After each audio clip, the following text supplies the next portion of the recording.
right, guys, we have leg day for you today. We have 5 stations around the room. Each station is approximately 8 minutes long. Your goal is to do as many sets as you can in 8 minutes. So on the board, you'll have an A and B exercise that will tell you your reps, okay? First one, here is barbell bridges. All right, so you're gonna sit down and roll that barbell up, bend your knees as close as you can to your glutes, and then from here, you're going to lift all the way up and bring it down. Now the reps here say 20. That's if you're gonna keep it on the lighter side. If you wanna go a little bit heavier, you could drop those reps down to like 12 to 15 and maybe even 10 if you're going that heavy. But right now, if I was to keep this weight, I'm gonna give myself a nice 20 full range single here. Another option could be is if it feels a little heavy for you, maybe you do 10 single and then 10 pulls to make 20. So you can break it up that way. Your superset exercise is going to be a negative front squat, which means that we're gonna go slow on the sitting down part and fast on the lifting part, right? So we're gonna go 3, 2, 1, pop. 3, 2, 1, pop, just like that. And then we have 10 of those. All right, so you may want to go a little heavier, but the whole purpose of the front squat is to hold that weight out and away to engage the core, because if you're resting it, your core's not working that well. If you're someone that doesn't like to get up and down like this in and out of these 2 exercises, then maybe do 3 or 4 sets on the floor, and then do 3 or 4 sets standing before you move to the next one.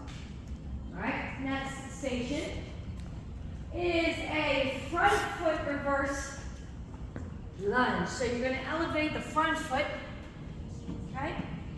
And you're going to step back and up. Same leg, back and up. And you're going to do 15 by 15.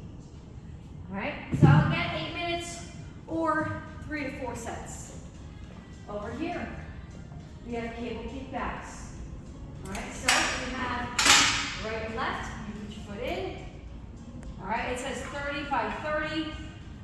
I would say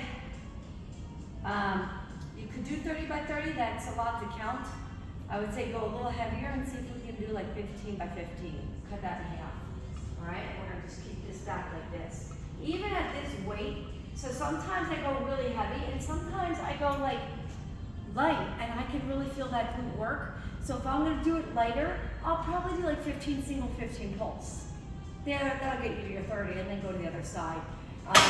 Because, you know, at times if you push too heavy, like yes, it's working that glute, but I don't feel it as deep as when I'm lighter and more controlled.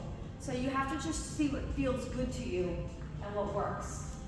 Plyo pull throughs, 20 and 20, just like this. Right, left, all right? And then we have sumo pulses, just like this, pulsing it out wide toes, wide legs, and then kettlebell deadlifts. Let's do our deadlifts in a sumo position as well. So we're going to do that wide leg, so that way we can move it more on the inner thigh strength of the hamstring. And then we'll go like this for sumo deadlifts. All right, again, 30 pulses, fine. I'm fine with 30 pulses. We'll get there quick. Deadlifts, 20 is good. I would say 15 to 20, depending on how heavy you want to push it. All right, and that's class.